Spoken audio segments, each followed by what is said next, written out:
Lions, it's Bear Blackspear. Welcome to On the Field episode 3. Today we're at Mount Royal in Montreal, Quebec, and we're at an event known as the Tam Tams, and it's a publicly organized event where people come together to do everything from, you know, have barbecues, play bongo drums, walk slack lines, and medieval sword fight. And it's a place where many of us got our start. It's where the Order of the Lion was initially founded. It's where I first started coming to many a year ago. And it's a place that's brought a lot of us together, and it's a lot of fun. It's not as serious an event as places like Bicolin or Chien de Guerre. It's a very casual event. We have a bit of a different hit point system. Not everybody has armor. You can see a lot of people are in t-shirts. There are people of all ages. So sit back, relax, prepare to have a good time, and hit the like and subscribe button. Catch you later.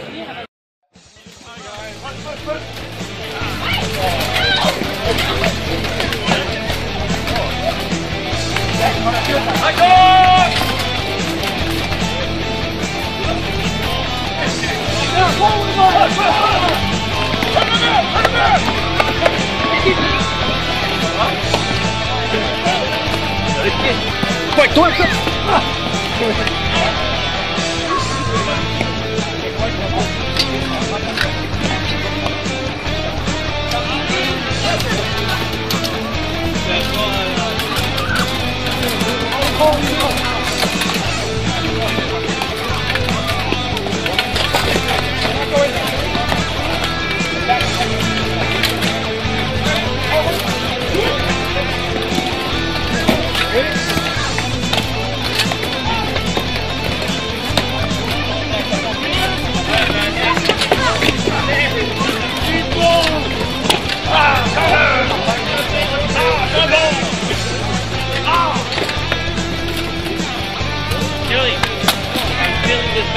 Move forward!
Take the space towards it! Take the space towards it!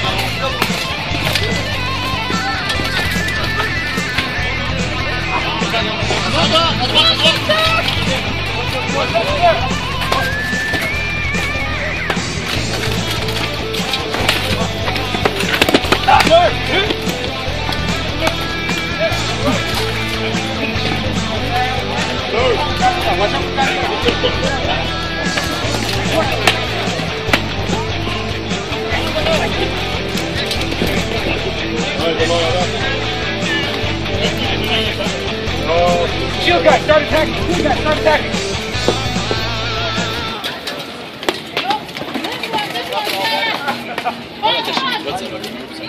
Hey Lions, it's Bear Blackspear, and we're here with part 1 of our technique tutorial for the episode. And today, we're going to be talking about how to engage a shield as a spearman. So to my right, I have Sir Hector, geared out head to toe with his long spear.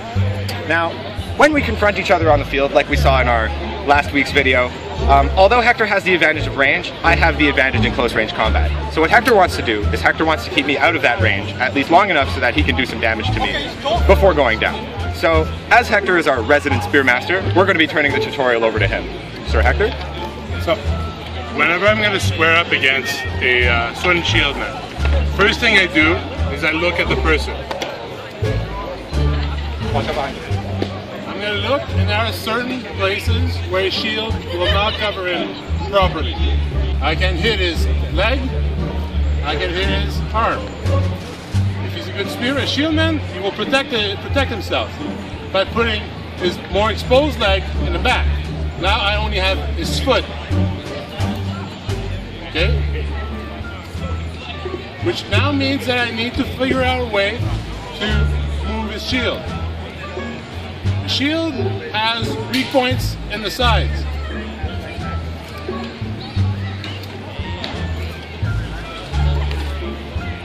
Whenever I press onto the shield will move. I can then try and go for the opening. This needs some very quick spear work. I will try and do it as fast as I can.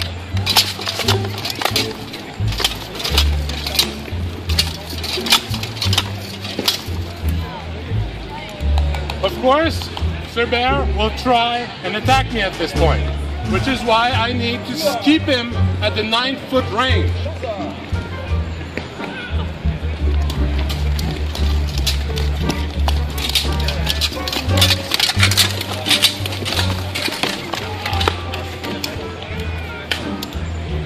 So Lions, as you can see, it's imperative when you're a spearman to do everything you can to keep that shieldman at distance. The moment I get past that spear point, Hector has nothing he can use to damage me. So what he's trying to do, by exposing these openings, is create more places to slip that one point in where he can do damage. We'll see you next time.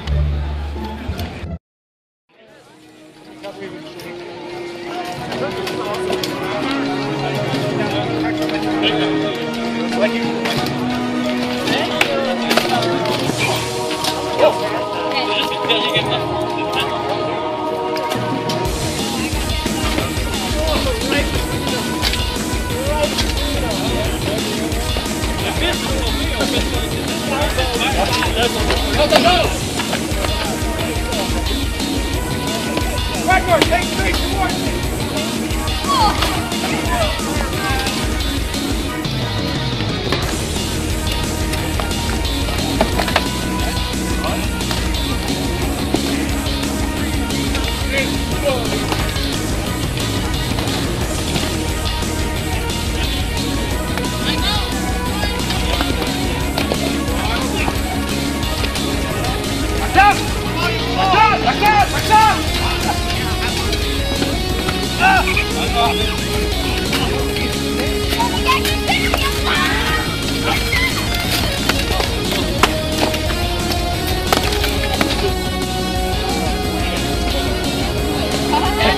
I got both shields.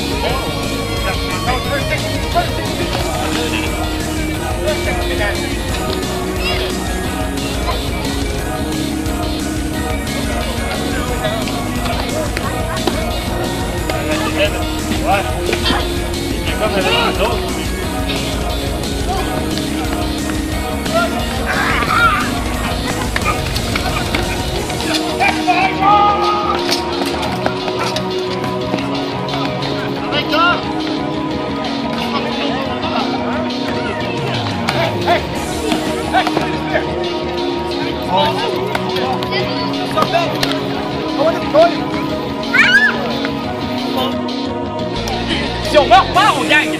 Je te jure, ça marche. Reste pas là, recule derrière les arbres.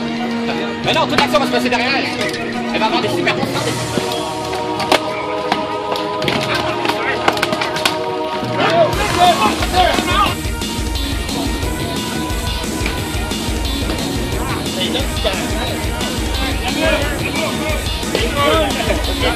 Ce sourire-là t'a enlevé le caractère. Ah, ça, son lion!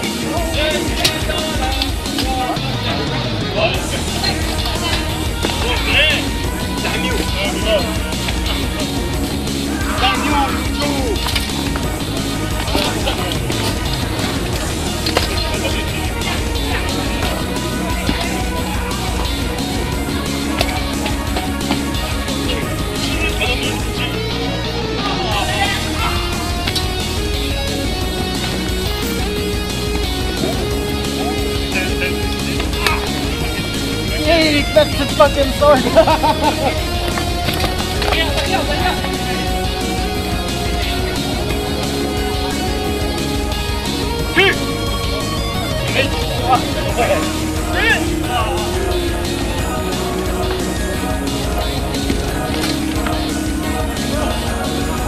And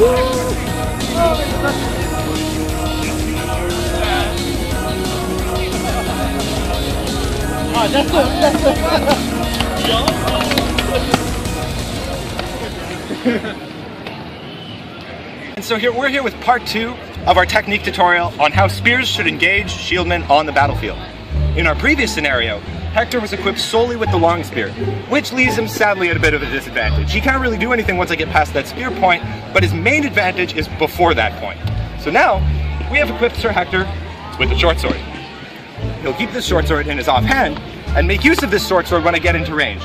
He can drop his spear into one hand and use it to defend from my incoming flat snaps and offsides. Something he should be aware of is that thrust attacks and wrist leader attacks and wrap attacks are very powerful against a spearman wielding a spear in one hand using a kind of like a Modu or a war staff.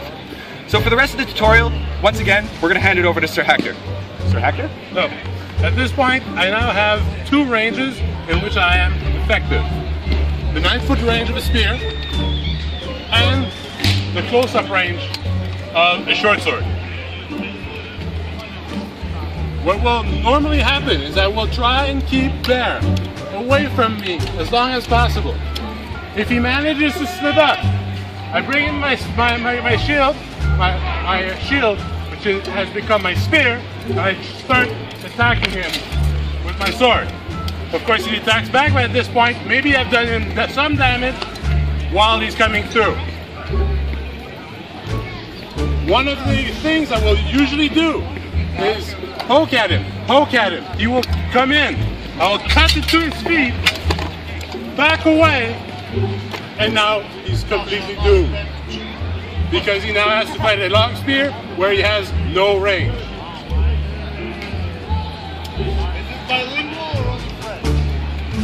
So that was part 2 of our technique tutorial, Lions. Remember, when you equip a short sword in your offhand, you gain more advantages than you would normally have. You can attack from close range as well as from long range, and you have a few quicker attacks that you can pull because the swordman will initially be bound up with that first shot on the spear, giving you almost a free hit depending on how quick you are. So, again, part 2, catch you next time. Hey Lions, Bear Blackspear here, and we're here with part 3 of our technique tutorial on how spears should engage shields on the battlefield. Now, as you can see through the last 2 parts of our technique tutorial, we've been raising the stakes a bit. First, Hex originally just had his spear. Then, he had his short sword, giving him a few more options in battle. Now, we've gone all out, and given Hector one of the more modern and recent things that you would see on the L.A.R.P battlefield, which is a shield strapped to his shoulder. Now, what this presents Hector with is static defense that he otherwise would not have access to unless he had somebody like me hugged up right against him. Now what this does is it limits the need for allies. Hector can fight on his own a lot more easily. He can absorb those first initial blows. When I come in and I throw that first shot that, you know, Joe Blow every guy throws, that first flat snap and that first offside, a lot of that stuff gets picked up by the shoulder strap shield, giving Hector the time to think, pull out his short sword, determine the best way to counterattack. It also gives him a little more stability straight up on the battlefield. When he engages other spears, a large part of his profile is covered by this shield. When archers are firing at him, a large part of his profile is covered by the shield. Any of those shots that you can get in by dashing in quickly and backing out are covered by the shield. You really only have a shot at his legs, which could be a dangerous gambit in a battlefield packed with people. So once again, for part 3, we're going to turn it over to Sir Hector to complete it. So, a shoulder strap spear is a very powerful weapon, but it will slow you down. Whenever you attack with it, shield, you must now push the shield out of your way in order to hit. This slows you down, but increases your defense value.